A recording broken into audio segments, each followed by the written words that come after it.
W tym odcinku przygotowania do sezonu, prawosławna Wielkanoc, goście na pokładzie, odwiedzili nas widzowie kanału, jak nabrać wody do zbiornika na jachcie i amfiteatr z VI wieku przed naszą erą.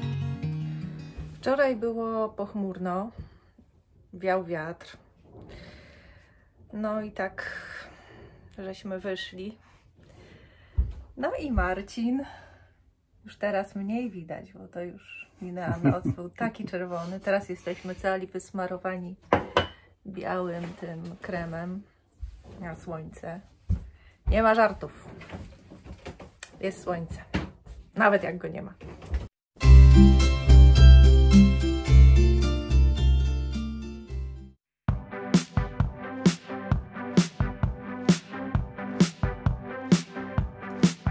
Jesteśmy w Grecji już drugi tydzień. Wciąż nie można żeglować, więc na jachtach trwają niespieszne przygotowania do sezonu. Rafaela jest już prawie gotowa, jeszcze tylko żagle.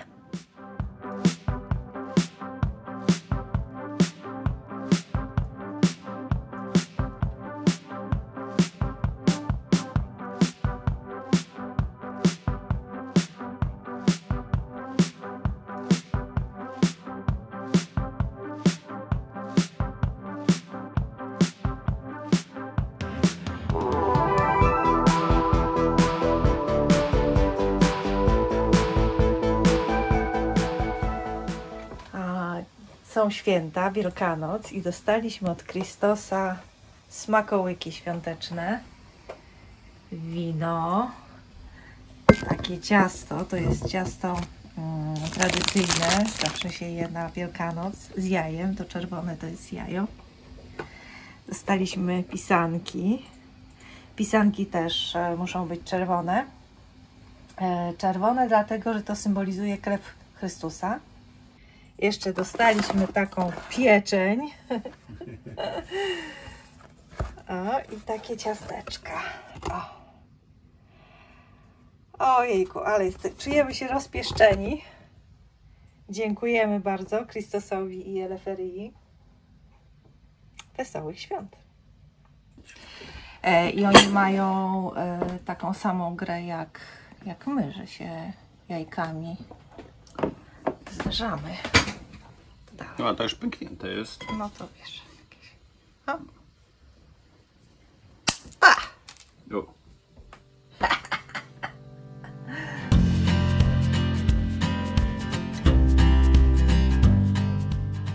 Wspaniała niespodzianka. Na jachcie odwiedzili nas widzowie. Podobnie jak my przyjechali do Grecji z nadzieją na rejs, a tu okazało się, że nie można żeglować. Spędziliśmy razem popołudnie. Nieco czasu w porcie na pokładzie Rafaeli, a potem pojechaliśmy na kolację do Lavrio. Miło było Was gościć. Super, że się poznaliśmy.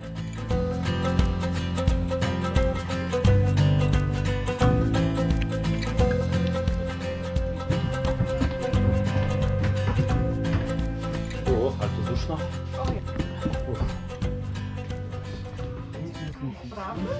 A chcesz silnik zobaczyć?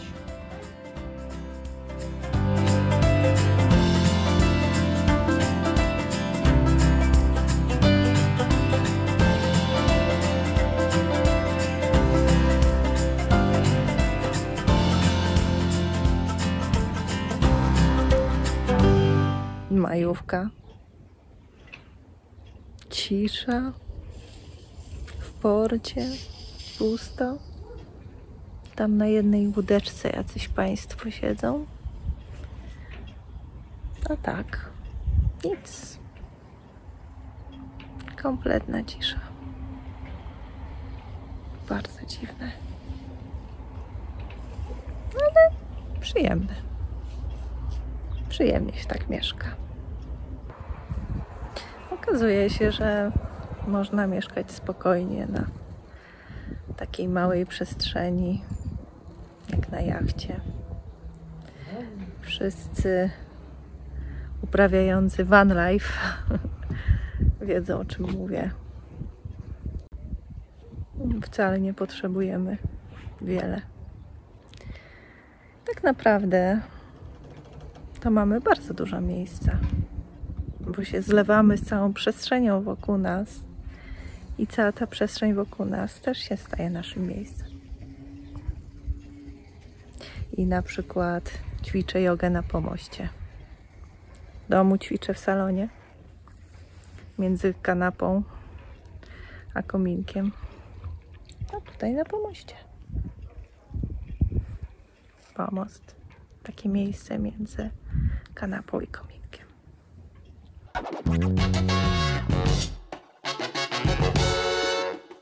Uzupełnianie wody na jachcie to jest w zasadzie prosta sprawa. No i pewnie robiłaś to już albo robiłeś nieraz, ale jeśli jesteś początkującym żeglarzem lub żeglarką, to może Cię zainteresuje, jak my to robimy. Woda na jachcie jest potrzebna do mycia, do zmywania, do toalet. No, nie nadaje się do picia, więc oczywiście do picia to korzystaj z wody butelkowanej. I tak, po pierwsze to trzeba sprawdzić, czy w zasadzie wodę trzeba uzupełnić, czy nie. No i można to zrobić sprawdzając tutaj przy miejscu skipera. Mamy tutaj dwa zbiorniki. Jeden jest zapełniony w 3/4, no a drugi jest zapełniony w 1/4. Jeśli jesteś w marinie, no to pewnie woda będzie dostępna przy kei. No ale w niektórych miejscach trzeba pewnie zawołać po prostu beczkowóz. No i kolejna rzecz, no to trzeba znaleźć oczywiście wąż do wody. Wąż zazwyczaj jest w bakistach, które są w kokpicie. I to jest nasz wąż. No i trzeba znaleźć, no i kolejna rzecz, no to jest trzeba znaleźć wlewy zbiorników wody. A zazwyczaj są dwa. Na rufie i w okolicach dziobu. Nasz jest tutaj. Ważna rzecz, żeby nie było napisane diesel, tylko water, bo inaczej będzie źle. Do otwarcia wlewu używamy po prostu takiej rączki kabestanu. No, więc jesteśmy przygotowani. No i kolejna rzecz to jest po prostu podłączyć wąż do ujęcia wody.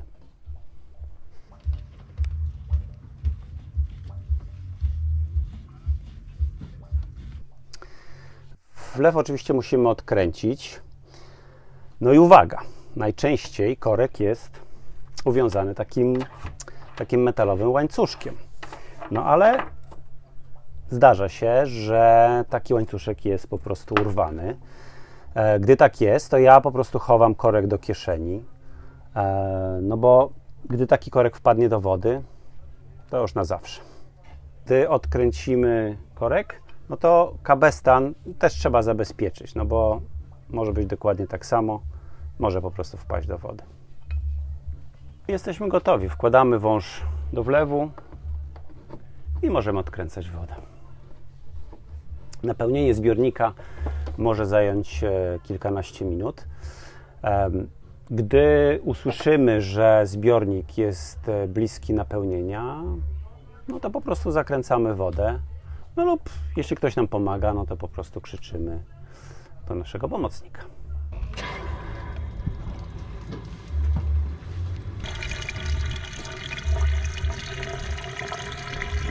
Nie wiem, czy słyszycie, ale ja słyszę, że woda już jest coraz wyżej, no więc już jest najwyższy czas, żeby zakręcić. Lecę. Zakręcamy. I tyle.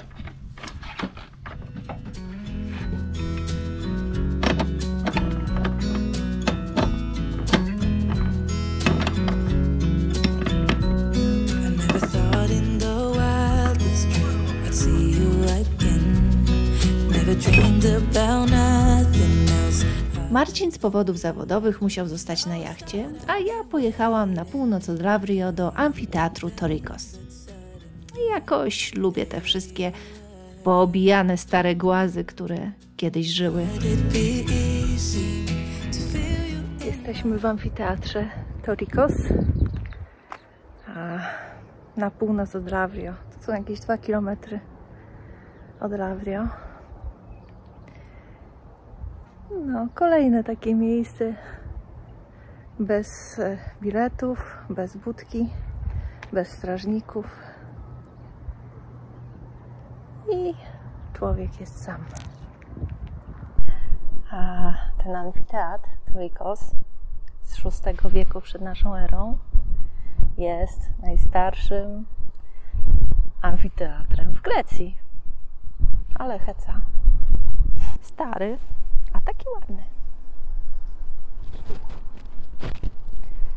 Do tego samotnik, więc jestem tu sama.